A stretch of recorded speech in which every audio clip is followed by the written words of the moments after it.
since last week? I'm alright. Just alright? Mm-hmm. Okay.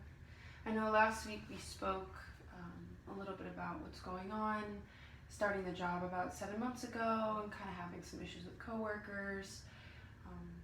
Just kind of that you've always kind of been to yourself, and that this new job makes you kind of become a little bit more social, and that makes you seems a little bit uncomfortable at times. Yeah, I don't know, like I love the job in itself, like the work is great, but I think it's kind of like there's like cliques and stuff, and there's a lot of people that hang out in and outside of work, and I just kind of feel like the new person, and I don't know, it's just I'm not used to talking that much with my coworkers, so this is all really new, and I feel uncomfortable. So everybody has, it sounds like, their own kind of groups, and you kind of coming in seems to be that awkward one who has to kind of try and navigate through those kind of relationships with people. Yeah, and it makes me feel weird, so I just kind of, rather than making that extra effort to like talk to them and stuff, like I don't think they're gonna accept me since they've all been there for a while, so I just do my work and I just focus on that. I'm like, as long as I do a good job, I guess like, they'll keep me around. Okay. So at least focusing on your job will help, but it seems it's very limited. There's still kind of some worry. Yeah, I mean, just like socially, because they all seem to hang out and stuff, and like I don't want to miss out on opportunities with the work just because I don't talk to them. It's not that I don't want to, but it's just I think I came in too late. I'm like the newbie. And hearing that, there's some motivation to want to create relationships with people or have those kind of workplace friendships and maybe try and get into those kind of cliques, as you said. I mean, like I told you last week, like I don't really have that many friends, and so I just kind of focus on my work and do my own thing. But I guess since I haven't had friends, I don't really know how to be like the new person and then jump in and just be social. That's just like not who I am. So. Well, that's something that's great for you to kind of recognize, and it's pretty typical if you're going into a new place where everybody knows each other to be like, oh my gosh, they're all gonna think I'm, not gonna want to talk to me, or they're gonna judge me, or I'm the new kid on the block who wants to get to know the new kid. So that's I think a lot of people in your shoes would kind of have similar feelings. Thanks. Yes, that is how I feel. Yeah. Okay. So what I think, kind of thinking about what you want to work on, kind of moving forward, I wanted to discuss how therapy is going to kind of be outlined and how we're going to go through working on those interpersonal kind of situations and how we can work on them and maybe bring down some of the stress and the interpersonal difficulties that you're kind of mentioning. That'd be great. Yeah. Okay. So there's an understanding in psychology that sometimes when we have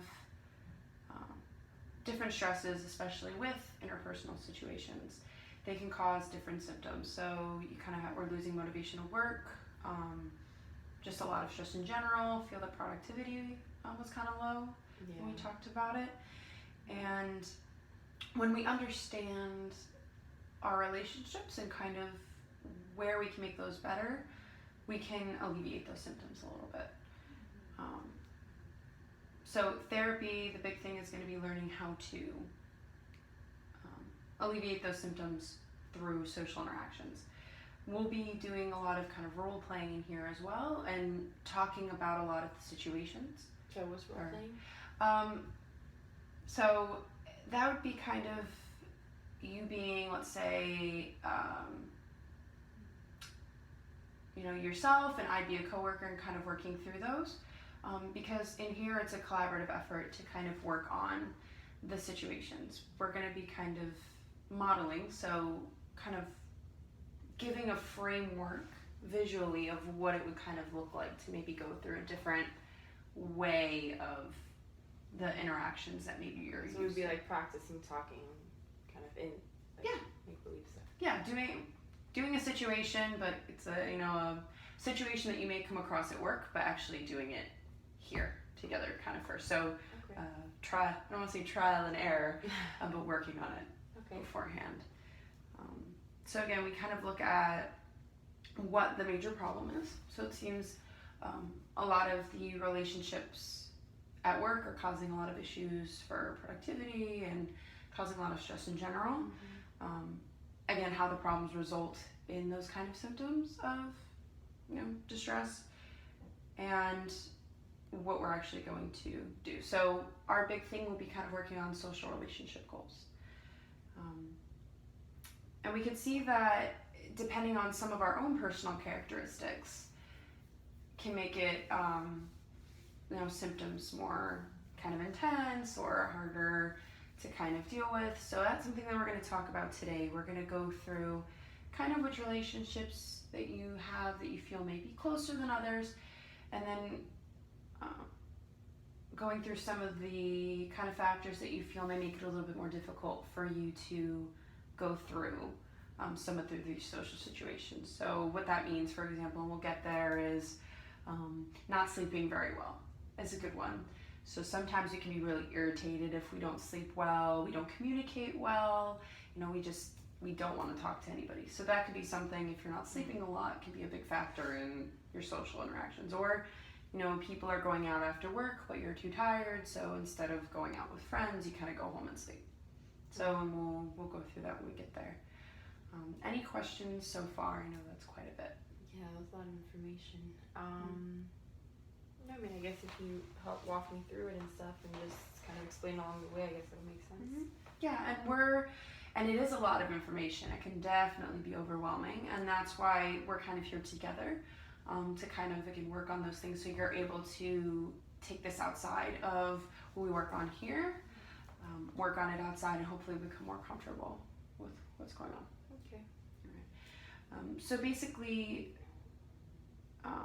we'll be meeting for maybe 12 to 20 sessions, depending on kind of how we're kind of progressing as well. We are going to move slowly kind of per the problem areas that we kind of talk on. So I'm not going to randomly pull something out of the air one week. It's going to be something that we've chatted about previously.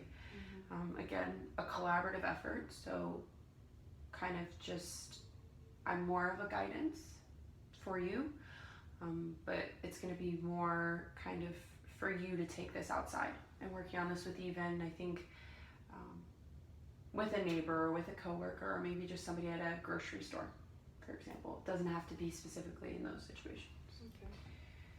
So what I'd like to start with is, I talked about the circles of kind of trying to figure out who you may have more closer personal relationships with over others. I know we kind of talked about your neighbor, your parents, and coworkers.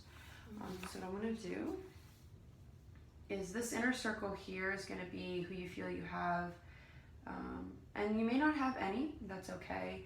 You may have a lot in this circle and not in outer. It's okay. It doesn't have to be even in any way. So we have the intimate circle. So those you feel you know very, very well. We're kind of going to do.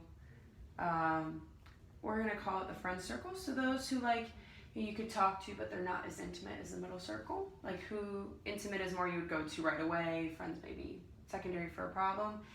And then anybody kind of you feel that may be outside the circle, but that for example. So if you'd like to actually fill that out, and as you're going through, tell me who the people are and kind of what your relationships have been with them up to this point. All right. So I'm glad that you said that I don't have to have anyone in the intimate circle, because I'm kind of stumbling on who to pick for that. Probably the closest thing would be like my parents. They know me really well, I know them really well. We haven't had like the greatest relationship, but I don't think I've ever been closer to anyone else before. So would they count, even though it's kind of like rocky? Or yeah, and especially this is by who you think is kind of to you. So my people may be completely different. So wherever you feel that they go is where they go for you. Okay, so I guess my parents. And how has the relationship been with them in the past? I know we talked about growing up, it wasn't so affectionate, they were kind of strict. How has the relationship with your parents been in the past, let's say, year since you started your job? Well, now that I don't live at home anymore, they can't really control me because, you know, before when I was young, they felt like it was their job to be strict and make all these rules. So now we're better because we have more time apart. We don't see each other as often, less chance for fights and stuff. And yeah, they like to check in on me every now and then. We catch up, we'll have dinner, or we'll do some event together, like maybe once a week or every other week. And yeah, I think they're a little less critical now, because, you know, I have my own job and I'm on my own, and like I said, like they don't have much control over me anymore. Okay. So the big word used to be that there was a lot of just control going on, but it seems that you're able to get together to do different small events, or, you know, just to get arranged for dinner. Yeah, Okay. sounds great. Okay. Friends, you described it as like someone that I'll talk to every now and then. Yeah, so like for your parents, or for some people it may be their significant other, where, you know, they talk to them about everything all the time, very intimate conversations. Friends are more like those people, maybe you, and it's different for everyone, that maybe you'll go out to lunch with, or that you may hang out with once in a while, or if you can't get in touch with your parents to talk about something, maybe you can go to them if there's a situation arises. Probably my neighbor. Okay.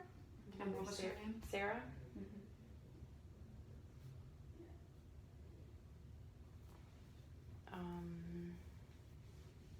And then what was the outside definition again? So the outside was people that you may know that, you know, are maybe not so involved in your life, or maybe somebody who's kind of fallen out of that. So I mean, that would probably be like a couple people from my old job. Like we wouldn't really hang out or anything, but we'd kind of like help each other at work sometimes if we had questions. So it was more kind of work related, but I thought we seemed to get along. So that was Bobby and Teresa. Okay. So I'll come back to Bobby and Teresa, because we're kind of starting from like intimate going out, and for Sarah, which I believe is your neighbor. Right. Can you tell me a little bit about what that relationship looks like between the two of you? So, let's see, I'm 27 now.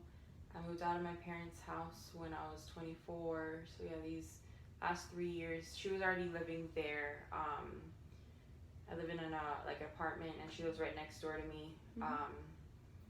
Apartment complex thing.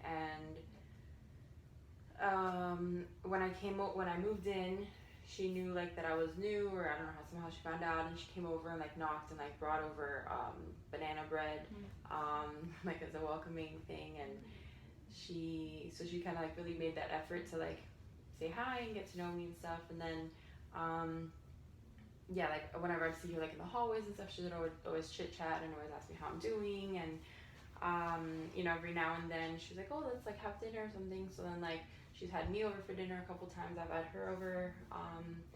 And I mean, it's hard because life gets busy. So now it's like once a month or something. But we seem to get along, and I like her. So even though time seems to get in the way, you guys are able to, once in a while, as you say, dinner. It sounds like originally she kind of implemented the friendship, so to speak. She kind of interacted for the first time. You said that she would be the one who chit chats in the hallway. So she seems to be kind of like she kind of invited. Yeah, she's like the initiator. Yeah. Okay. So then, okay, so that's great. So it seems like kind of compared to the parents and Sarah, it seems kind of like they're both kind of in that realm of probably people who invite you to do things, if that makes sense. Okay. So then you mentioned Bobby and Teresa from your old work, and they're kind of in that outside of the circle. You mentioned that they used to be really helpful at work, and that you guys used to chat. What does your relationship look like with them now? Well, I mean, now that I changed jobs, I've been at this new job for 7 months. I guess we definitely don't see each other, and we'll just kind of like talk every now and then. We have like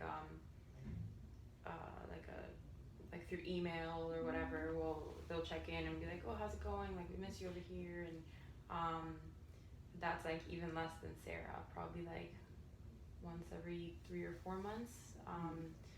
But I mean, yeah, like I never really hung out with them. It was more of just like at work we would talk every now and then, like work related things, but they were nice. Okay. So they were people who you could chat with if you needed to, but you maybe talk once in a kind of blue moon, as you said, 3 months. So not very close, but there are people who kind of, it seems like, stuck in your mind about kind of being. Yeah, we got along, and yeah, at least in terms of like work stuff. So. Okay. Is there anyone else you want to kind of add to these circles? That's it. It's kind of pitiful. That's why do you say that it's? I mean, I feel like everyone else has tons of friends, and like they have like a boyfriend or a relationship or something, and the intimate thing, and a lot more friends, and then the outside, like I don't know, like I've only gone on a few dates since high school, and I'm just kind of like there. I'm just coasting through life, but I feel like more other people would have a lot more people on their paper. It sounds like there's a judgment of yourself of I should have more people here. I mean, yeah, I feel like that's what a normal person would have. Okay. So, just kind of to chat, what do you think a normal person's, how many would they have in each circle? So intimate for sure, like a significant other, and maybe like 1 or 2 or 3 best friends, like of the same gender, depending on who the person is. So that's already more than like my parents are the people I'm closest to. Like that's stupid. And then like the friends one. I mean, I don't know. People are like always going out and going to bars and restaurants and hanging out and brunch and all of these things. So at least like 5. And then the outside, if that's like less requirements, probably like a whole list full of people. Okay. So and there definitely may be those people who have, who may fill this chart, for sure. But they probably wouldn't be in therapy. But that may not necessarily be the case. Different people have different preferences on how many people they want to be around in terms of how, outgoing they are, how they want to keep themselves. Some people may even have less in the circle. Some people may not even have their parents in the intimate circle, or as you said, kind of the norm is to have a significant other, which as we actually kind of see in society that women are actually getting married later. So if other women came in around your age, that's not necessarily the case either. We have to kind of be careful of the way that we say like should or could, because everyone's different. This is your set of circles. And it sounds like, again, there's kind of a wanting to make this, put more people in these circles.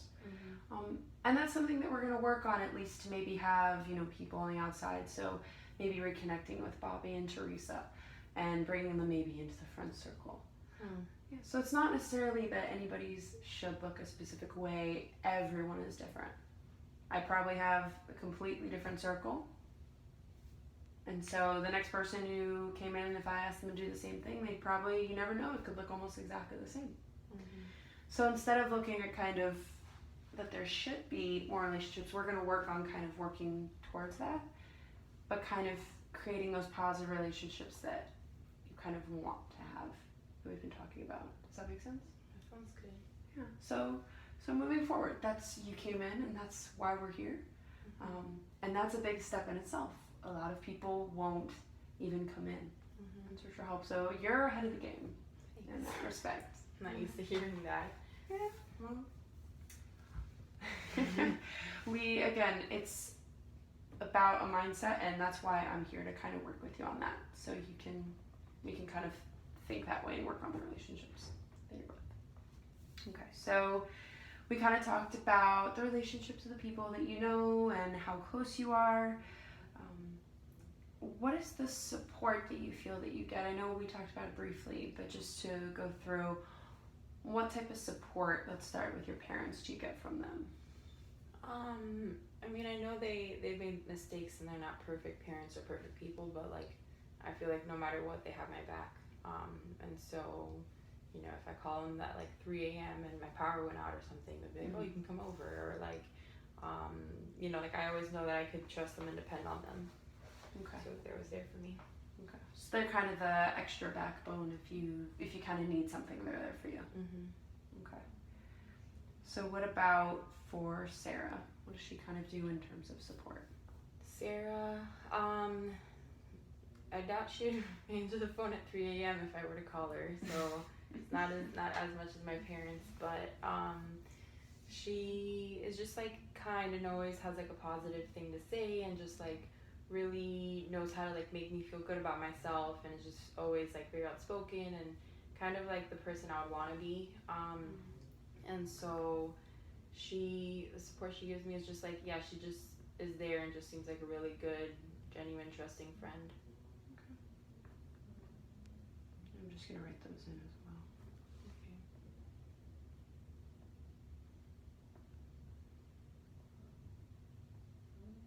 Okay. So your parents are kind of always there for you. They have, you said if your lights go out, they'll kind of make sure they invite you over. Sarah's kind of that like positive voice. She's there and trusting, but she probably wouldn't pick up the phone at all wee hours in the night. Right. So what about looking at Bobby and Teresa nowadays? We actually, like currently.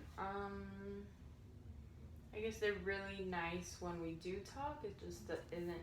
We don't talk that much. I wouldn't go to them first or second if I needed something. I mean, but maybe if I had like a work-related question, I could still email them because it's still in the same line of work. Overall, but yeah, I mean, I would feel more comfortable asking them than like my current coworkers because I just don't really know them as well and I haven't talked to them as much. It's kind of more like work-related. Okay. So they'd be able to help more in the work realm rather than the social realm. Yeah. Talking about people currently from your work, is there one person in particular that you can think of that has been maybe more around, or that you have to interact with the most? Probably Lauren. Okay. She's in the cubicle next to me. Okay. And she kind of reminds me of Sarah. She's like really fun and outgoing and stuff. But she's got like her friends already, so I don't know, I get kind of intimidated to like approach her, because I'm not like part of that clique. But she always like says hi to me. She'll like smile and say hi.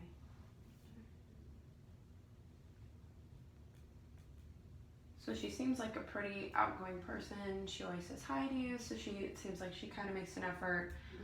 But again, the kind of idea that she already has a clique of friends, it's like, maybe I shouldn't try and kind of, I guess, wedge into that. Yeah, I mean, I just like she has a lot of other friends and stuff, and it's just kind of intimidating. So, and she's usually with them. Maybe I'd feel more comfortable talking to her if it was like just her. But she's either like working, we're all busy, or like when there's social time, there's like a whole group of people around her because she's like the fun one and everyone wants to be with her. The fun one. Is that something that draws you to her? Yeah, because I mean, she seems like really fun to be around, and when we're stressed out with work, she's like making jokes and stuff and keeps it kind of lighthearted. So she's the fun one, that's kind of the appeal, and she, even when everybody's kind of freaking out, she's the one kind of trying to lighten the mood, it seems, with the, he's like joker, right, so to speak. Yeah. Okay. And would you say that that's the kind of person that you feel that you'd want to make relationships with, or? Yeah, I mean, Sarah and Lauren are both people that like I would like to be like. I'd like to be like them, but I'm not as like confident and outgoing as them. So I don't know how they do it. They make it seem so easy. And definitely different people have different strengths, different personalities, and that's kind of what makes this world such an interesting place, is that some people are more reserved and more quiet, and some people are very loud and outgoing. There's definitely ways to kind of work on that, because it sounds like for you want to be more confident and outgoing. You said, this is kind of who I want to be. Yeah. And surrounding yourself with those people seems like kind of one of your goals. It's kind of like if I can be with them, I must be confident and outgoing enough. Kind of. I mean, it's like it helps because they make me feel good about myself, and like maybe I'm not as in my head as much because they'll just kind of like compliment me or just like say a joke, so they keep it like fun. But at the same time, it's like on some days that's kind of how I see it, but then other days it's like shoot, like I'm still not like them. Like it reminds me of just how like insecure and shy and like introverted I am, and that's not fun either. So depending on my mood, sometimes I can't handle being around them because then it's like I don't know how I'm ever gonna get to be like that. Okay. And when we think about it, we again kind of have our personality. It's the way we are. So you can't necessarily. I mean, it'd be interesting if somebody could kind of do a 360. We can work on maybe growing that confidence and that kind of outgoing social kind of personality. So sorry, you said a 360, like going all the way around? Or excuse me, a 180. My apologies. So it's definitely something to look at. Okay. The next thing, and I want to say that was a great job, especially kind of you found someone kind of for each circle, which is great, and kind of going through what the relationships look like, which helps me as well. So the next thing I kind of want to do is, it's kind of outlining, we talked about your personal psychological way of being, your ways that you're social or not, and biological factors that maybe can cause distress or make social relationships difficult. This exercise can be a little bit difficult to come up with things, so we'll do it together, of course. But I'm just going to write them down here, and we're kind of going to go through them.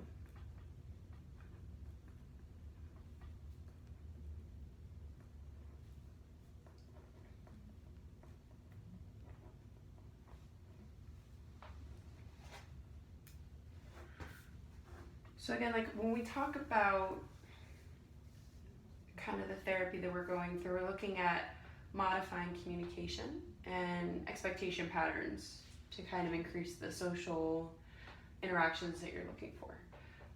So we also kind of have to understand maybe what makes it more difficult or what makes it easier. I mean, mostly we're here because of the distress, so we look at more of the things that make it a little more difficult.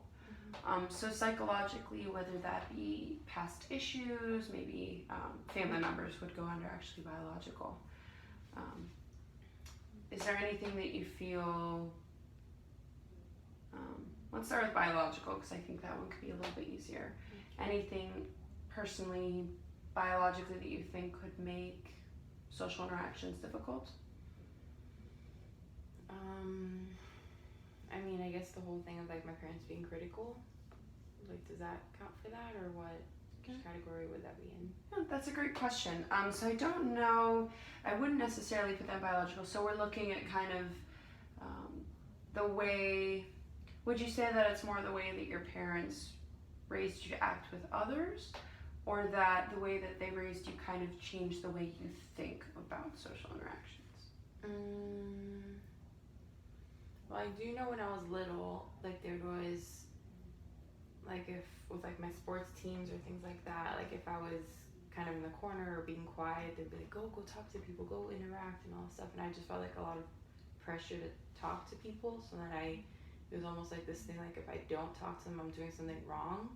Okay. So I kind of felt that pressure, and it made me feel uncomfortable. Okay. So I would say that probably pressure can go under kind of the thoughts about that you like have to be doing something. So I'm going to put the idea of pressuring, let's say pressuring thoughts, just because I think it's a little more concrete. Okay.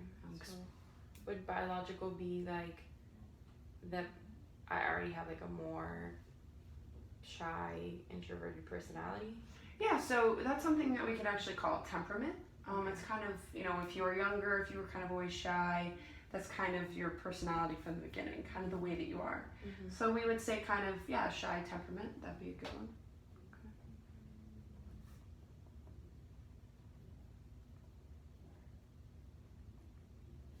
Okay. I know I'm really self-conscious. Would that be psychological? Yes. We kind of put the idea of being self-conscious. And I think for social, we were kind of talking about the way that your parents influenced you to kind of push you into situations that you weren't necessarily comfortable with, making you a little more comfortable for them now. Would that be accurate to say? Sorry, you confused me there. What? Yeah. So in terms of when your parents, you said, would kind of, if you were in the corner, they would push you to go do things. Mm-hmm. Do you feel that kind of push is something that affects the way that you think about social situations now? Oh, yeah. So like if I haven't, like if at work, if we're in we have a conference, like a group meeting or something in the conference room, when I notice that like other people are speaking up and sharing their ideas and that I haven't said anything, I start thinking like, oh my gosh, like they're noticing that Mona hasn't said anything, and she needs, like they might be kind of judging me, like she might be stupid, like why isn't she saying anything, like she should have some ideas. So then I kind of feel the need like I have to say something, and then like it's almost like my mind goes crazy and then I don't know what to say, and then I end up saying something stupid. Okay. If I've said anything at all. Okay, so I'm going to say ideas about interactions in terms of social. If you're not doing this, everybody's going to think this, so to speak. So already kind of having those, this is what it should look like, and having situations where that's not what it looks like. Yeah, it makes me feel even worse about myself. I know. Okay. And that sounds like that could be distressing and upsetting, and just, well, why am I trying to do this if I can't get through it, so to speak? Yeah. Has there been any kind of like anxiety, depression, or anything in your immediate family? My mom's pretty anxious. Like anytime that she has like a big project to do for work or like a party or something, she like goes crazy, and like you can't even talk to her because she's like running around, frantic and sweating, and like any little thing like sets her off. Okay. And I've learned more that like my dad is more anxious than I realized. That he's like so worried about like, being out late or like people and just not trusting people and stuff. Okay. So he's like fearful of others and like the world and stuff. Okay. So do they have diagnosed issues, or is this kind of something you've observed? Oh yeah, this is just stuff I've seen. Yeah, they don't. Okay. They don't really believe in psychologists and therapists and stuff. Okay.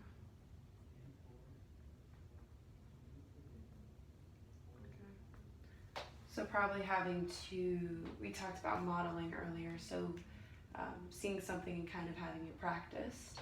Having two anxious parents can make, anybody around, if you've ever been around somebody who's really upset about something, we can notice that sometimes we kind of become upset in a way, or if we're around people who are anxious, it may make us anxious. Yeah, it's kind of like contagious. Exactly. So having that is something important. So I know we talked about 2 for each, and kind of with the time that we have left in this session, I want to take kind of everything we talked about and look into, we call something communication, kind of looking into what your exchanges with people look like. So we're going to spend about 10-15 minutes kind of for the end, and then we'll wrap up. Okay, sound good? Okay, so I want you to think of one of the last interactions you had socially with someone, and we're going to kind of break that down. But like what kind of interaction? Like a good or bad one, or like? Either or, whatever kind of comes to mind first. I guess with my boss. Okay. The bad stuff always kind of sticks with me more than the good. And I'll tell you that's actually quite, our minds seem to always connect to the negative. It's a lot easier to remember than all the good things. So. Okay, I'm not that crazy. No, not crazy at all. Right. So talking about your boss, kind of by prefacing, it was probably not the best experience. So tell me what happened. So I was at my cubicle, and he came over and was like, Mona, where's your work? Like, I wanted it by noon, and then I was like, oh shoot, like I thought you said you needed it by like 2, and I was still working on it. It was like a really big project thing, and then he just kind of like started getting upset, and like, then he was like, oh my gosh, like I can't believe we hired you or something, and then I just really just like panicked, and like that's kind of my fear that they're gonna fire me because I really like this job, and then he like went off and said like, you don't even, like, it's not like you even talk to anyone around here anyways, like what is it that you're taking so long to do for this project? And I'm just kind of so I freaked out, and I'm like, he's my boss, I can't talk back to him, so I was just like, I'm really sorry, like I'll have it as soon as possible.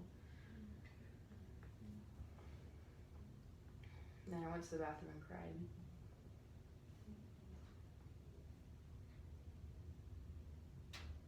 Really difficult situation. Yeah.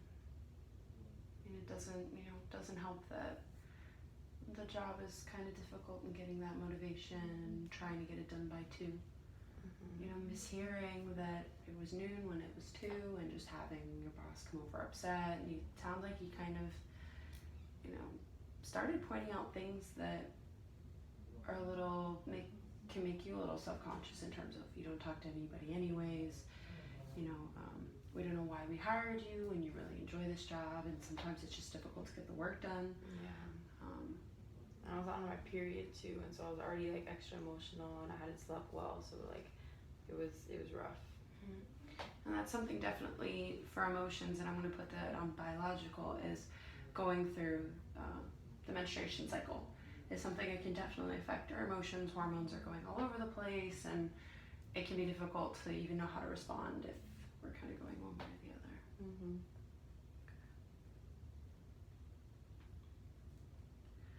So I do appreciate you sharing. I know that was I saw you visibly get uncomfortable, looking down, kind of playing with your fingernails, getting very anxious. So I appreciate, even though it was a hard thing to talk about, to kind of bring that up. Mm-hmm. And I guess that's why I'm here, so I gotta talk about the hard stuff. Mm-hmm. Okay. So I kind of, if that's all right with you, to go through it 1 or 2 more times, but to look at some different aspects of social interactions. We're going to look at affect, so the way that you were feeling. So kind of before, during the incident, and after. Sorry, before, during, and after for your feelings. Anything you recognized about your own, maybe your body language or the way that you spoke. Maybe did you have a soft voice when you said sorry? We call those the verbals and nonverbals. Mm-hmm. I know that when he approached my cubicle, I got nervous because he never really does that. Mm-hmm. So I was like, oh my gosh, what did I do wrong? Like, he's coming over here, and his face seemed serious or upset. Mm-hmm. So I didn't know what he was gonna say, but I was worried. Okay. So it sounds like as he was walking over, you were kind of nervous. Mm-hmm. Okay. What about right before that? Before you noticed your boss kind of heading over? Oh, I was just focused on my project, so I was just kind of thinking about that and focusing on that. So, sounds like just how I was feeling, just I guess neutral, I wasn't really doing anything. Okay. At least motivated. Okay. So motivated.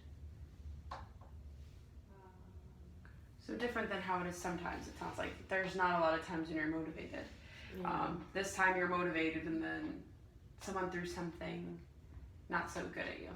Yeah. Okay. So he comes over. You're doing okay. You're nervous. What did you feel about maybe your body or your face before, or before as he was came? walking up? Yeah.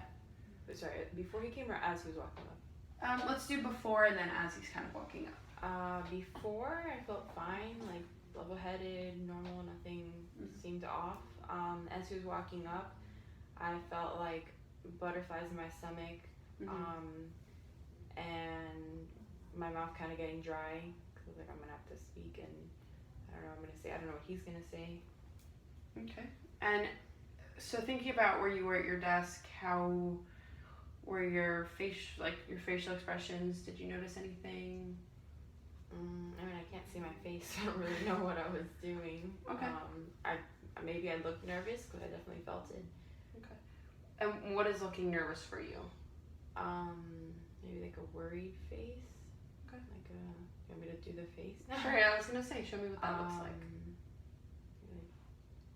Like maybe like my eyes kind of open up, or like I don't know. I feel like maybe extra alert. So eyes open, almost nose kind of flaring a little bit. Maybe tensing shoulders. Maybe. Okay. So let's actually, I guess, then get to the actual. So he comes over. You're already feeling nervous, but during the things that he's saying, he was, I don't know why we hired you. I should have already had this. How are you feeling? Terrible. Like oh my gosh, like I'm disappointed in my boss. I haven't even been here for that long. Like, if he does fire me, what am I gonna do? Like money wise, like my apartment's pretty expensive and this job pays really well and I really like it. So it's like a lot of stuff went through my mind. Once again, like all the bad stuff. Yeah. Does that answer what you asked? A little bit. It kind of more touched on the thoughts, and there's a difference between thoughts and feelings. Feelings are more, sad, happy, mad, angry, and those were kind of more of the thoughts. And I do appreciate you telling me those thoughts, and those are something that were kind of, it seems like when you are going through the situations, it's hard to kind of just focus on the situation. Everything else is going through your mind at once. Yeah. So in terms of feelings, I heard the word, your boss was disappointed. That's what you thought. Were you disappointed in yourself? Yeah, definitely, because I'm like, I can't let him down. So yeah, disappointed in myself, maybe like frustrated and just like worried and scared of like what the consequences would be. I don't really know. It's the first time he's like really stuck it to me. And that could be difficult, not knowing exactly, is this kind of, if he ever comes over, is this kind of like a one warning? Is it no warnings? Kind of things. Right. So I heard disappointed, frustrated, and worried. Okay. Did you notice anything about your body? Or it seems like you didn't really say anything until the end, so. No, I think I kind of like, like he's like my authority, he's my boss, so I think I might have like kind of shrunk down, kind of.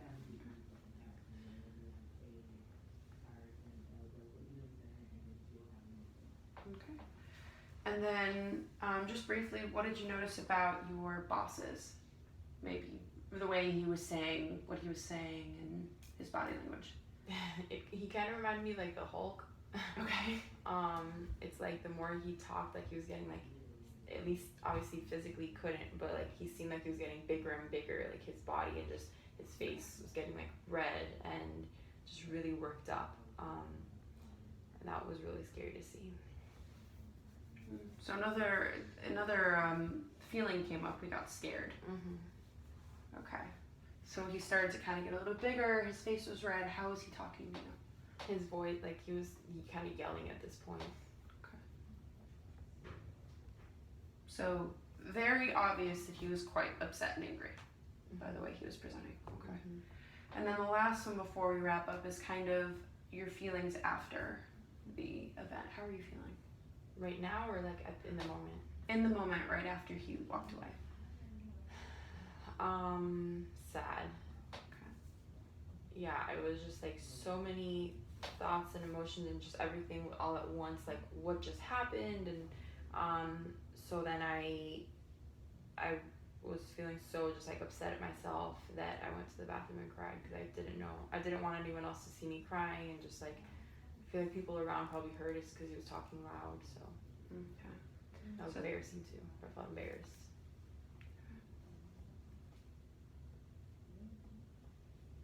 So lots of emotions. You went from neutrally motivated to nervous as butterflies to disappointed, frustrated, worried, and scared to sad to kind of being embarrassed and having to cry. Yeah. In the bathroom. I kind of,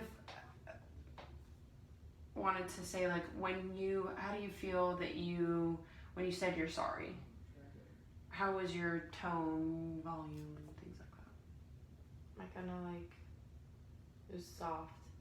And I just said, like, I'm sorry. So not demanding at all, just kind of like, I'm gonna make sure that I don't make him any more angry than he already Yeah, is. I think I said something like, I'm sorry, like, I'll finish it as soon as possible or something. Okay. Alright, and then the last thing in terms of when your boss walked away, what did you notice about kind of his last words that he said to you and when he left? He seemed pissed off. Mm-hmm. So it just, sorry, what, I don't know how to answer this. That's okay. So how do you know, for example, you said he's pissed off. Mm-hmm. What gave you the impression by the way that he was coming off to you that he was pissed? Yeah, kind of like the same stuff. He seemed like he was getting bigger, talking louder, yelling. His face was red. He was just really loud, and he just kind of, I think like he like grunted or something. Mm-hmm. And like barely even when I said I'm sorry, like I'll have it done. Like I think he said something like "you better" or something like that. And then he walked off.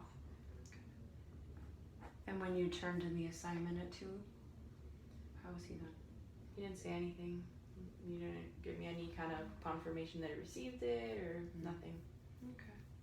And that can kind of come off as they know that he's still angry or that he's really still upset and that he kind of should have sent you at least a confirmation. But that would have been nice when I was like, all right, at least I can just turn it in and that's all I can do.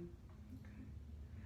So I do really appreciate kind of going through this this exercise with me, and we'll be doing this a little bit more throughout kind of our sessions, kind of looking at going through these a little bit more. We kind of briefly went through this situation, but to go a little bit more in depth and think, has there been any situations where we read the nonverbals wrong or the verbals wrong, and also going through in terms of problem solving, which would come in later sessions. So is there any questions that I can answer before we wrap up today?